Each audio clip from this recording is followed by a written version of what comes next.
Philippines, they decided to pick into a strategy that on paper they will really struggle. But if they pull this off, you're gonna have to give them respect for it. Yeah. Aurora have forced Liquid to box on their weight class from game 1, wherein multiple carries took over. Liquid now have to pivot. We're about to see the draft one more time in case you guys weren't sure where these heroes were going. Lineup rating through the roof for Aurora compared to Liquid, who struggled to pick this Fredrin late into the draft. Yeah, it was just one of those instances where it felt like there was no other choice for Carl TZ. So many conditions have to be met for Team Liquid Philippines to be able to make this lineup successful, and welcome Aurora to after Mobile that Legends. on the momentum. This is gonna be scary. Into the land of dawn we go, the possibly final game in this best of 3, because Aurora have our defending champions up against the ropes. Match point for the Northern Lights. The Cavalry struggle to get the Stampede going. Let's look how the early mid trades will happen. So the Kimmy decided to help out the Fredrin in the jungle, while JP starts off the orange buff to help leisure Carl TZ so that he can go for a clearer, faster clear. Sanji just got displaced a bit, but again, you're a Kimmy at this point. You can afford to be this aggro in terms of the early trading. So they're expediting the farming process for Carl TZ by helping him out, double leash in his buffs. Yeah. And the way that Edward's managing the EXP lane on the blue, it's looking really good for Aurora so far as well. Even in the Howl, it was mentioned that one of the most important things TLPH needs to accomplish is the winning mid duo. Yeah. But so far, with the Valentina Grok, the wave clear is just so fast as well. Aurora can just make plays elsewhere faster. Luckily, Liquid has Daddy JP on the Baksha. So he has rotational speed, he can answer the fights. But again, it's a very reactive approach to a game wherein your opponent wants to go fast. So far, since good rotation by JP to decide to help out Sanford to help him get the XP from the crab. Considering that you don't really need to stick to Carl TZ so much when he's going into the opposite side of the jungle. Now you can stick together. As the first turtle should be spawning soon enough. And yeah, they're going for aggressive positioning here. And this is the right call by Liquid if they want to increase their chances of winning this game. They refuse to be reactive. Liquid are barreling through the turtle, approaching half health. How does Aurora respond? Okay, that's level 4 for Sanford. He immediately goes in, but Yue has the bravest fighter of his own. Edward. Traction Pulse also committed, and that's going to be a turtle for Team Liquid Philippines. But a flicker from Edward to respond. He gets to grab someone. That's going to be JP. Someone tanky enough to sustain the damage. And so TLPH might be able to walk away unscathed. But Edward, will he survive this though? He's trying to run away, gets taunted, and that's first blood for TLPH. JP still looking for more. Pops the Puissance rolling around, compromising the jungle of Aurora. And now Liquid are looking to commit Craft Theft Orange. Yeah, all the little things that Liquid decided to do eventually turned into a big investment. As Edward was struggling to hit level 4 for that turtle, he ended up just going for the late entry to try and get a trade through kills post-objective.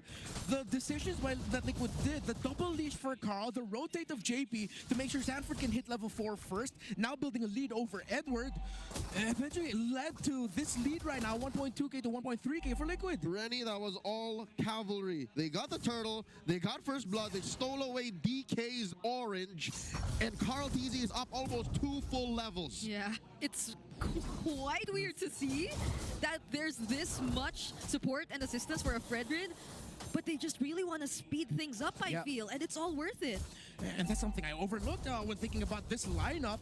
The fact that they can actually do that, they expedite the process here for this Fredrin, and it has worked wonders. Let's see if Aurora will be able to find a way to turn things around, though, because so far OM's been undisturbed and he is hurting. My goodness. That's Light, who barely got to walk away with a decent amount of HP left.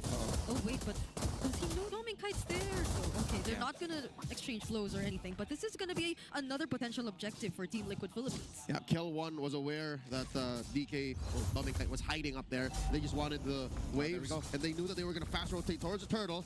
Oh, Liquid are blitzing this. Edward's all alone, but he's gonna still start a fight. Light goes for the tectonic charge, but Carl TZ got enough time to secure the turtle once again. Bravest fighter coming in from Sanford gets to stun Light, and the rest of the members are just trying to catch up, but they will be able to return under the turret and keep themselves alive. Tech charge may have come out too soon.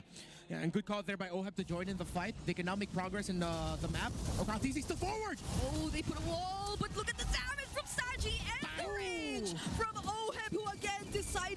the fight. Luckily now they're able to get a kill. They crack that Grog in half, and I think AURORA see the opportunity. They allow Dominkai to farm up, but doesn't even get to break the turret. Carl TZ crossing through tier 2. Oh, there's a previous fighter, IMU from UWE, but Carl TZ is just too tanky. At least AURORA for now get to trade a turret up top, but so far in the fights, it's been TLPH and them winning.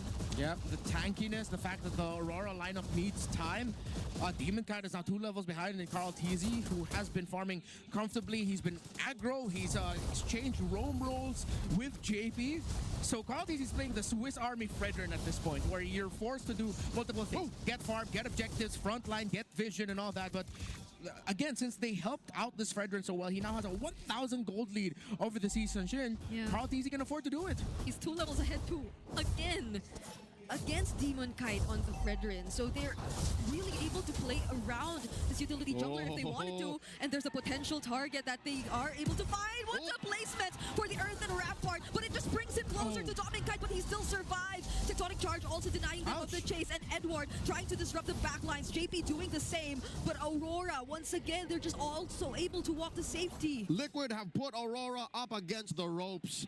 Yes, AURORA did not suffer any casualties in that rotation, but they kicked them out of contention. Final Turtle has Liquid written all over it. Let's see how well the AURORA lineup will fare at this point of the game, because Team Liquid can continue the aggression. The question is, does Dominkite have enough farm, who is also 2 levels behind? He doesn't get the orange buff. Carl TZ gets another steal.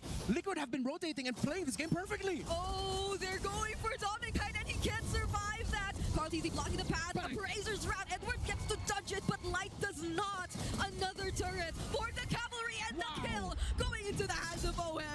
They have angered baby cakes as Liquid have got full stampede all over AURORA's side of the map. Another stolen buff by Carl TZ. Call him Superman. He is the man of steel. Team Liquid, we said it at the end of the draft. Does AURORA look great on paper? Yes. But if Liquid can pull it off, give them all the respect, the perfect rotations, the perfect decisions to lead to this. The last time Light used Grok in MPLPH was actually May 3, 2024, MPLPH Season 13 here at Greenside. Almost a year and a half ago. We're going full circle. The promise of the newly reworked Grok is there. You see how useful it is in practice, but Liquid seems to face this kind of threat in scrims. Like, they don't care about these walls Light's putting up. Yeah. And the funny thing is, Light couldn't even build the Radiant armor just yet. That's why Sanji's poking him down real quickly. He needed to go for the Dreadnought armor first. And the fact that he cannot get farm means that he cannot get enough items and gold quickly enough to build that Radiant armor so that he can start fronting better. Oh, Liquid engages, JP jumps onto them, and there's Edward looking for him out. They do their best to dodge everything being thrown at them, but Edward, there's a flicker, but he doesn't get to dodge the Death Sonata. Once they knew that there was no tectonic charge from Light, TLPH, there was nothing holding them back. KL1 found another one. Multiple stacks, at least 3 on his Skypiercer now. 8.5 minutes in. They're approaching the 8K gold lead. And so far, this Lord, it's got Liquid. It's got a Liquid jersey on it. Like, I don't think AURORA is in any shape to contest. The mid trio played this perfectly. Sanji spots out Dominkite. Dominkite's going to be able to get away, but JP, Sanji, and Carl TZ have definitely set the tone for this game number 2. The rotations that they made, the aggression that Sanji's been showing at the right time, the little things that JP does that fly under the radar of most people, we acknowledge them now. And it's led to all of this. No kills yet for AURORA. And Demonkite might get killed by Sanford. It's a one-on-one, but there's the traceless. Smooth. He's able to escape the threat of a kill from 40, but there's a Lord. There are multiple waves that are marching towards their base. That was a close call. Both of those athletes debuted in the same season, Season 8 of MPL Philippines, and they've both gone their own ways, achieved worldwide success, but in that moment, I could have sworn Sanford was going to get DK. Oh man, concentrated energy for this Kimmy, and it's going to hurt even more. Team Liquid, they just need to not slip. They can keep this up and end the game before 15 minutes. Tier 2 in mid falls. Liquid here, synchronizing the waves immaculately. Holy Shield still standing in mid. There it goes. And it's just these turrets holding themselves up. There are no holy shields for this bottom lane turret. Traction pulls already landed. There's a counter IMU traction pulls as well. But TLPH gets to dodge it. Now Sanford goes in with the Maven Spider. Briefly gets stunned, but it's enough time for them to take the turret and the kill onto Edward. OM now unstoppable on this Granger. The Lord is still up and they get the mid lane turret too. Top lane might be next. Easy working on it, and Dominkai doing his best to defend. They slowly gain access to the base. The damage from the Rhapsodies are no joke, but they're waiting for the waves to sync up. This could be it for AURORA. Doom and stun from Sanford, and now this is definitely gonna be a game number 3. Team Liquid Philippines charge their way forward and hand over a game 3. There's only so much you can do when you're underneath your own base and your opponent still hits just as hard. That's what you get when you have a 12K gold lead on you. Liquid force us to go all the way. They drafted a lineup that demanded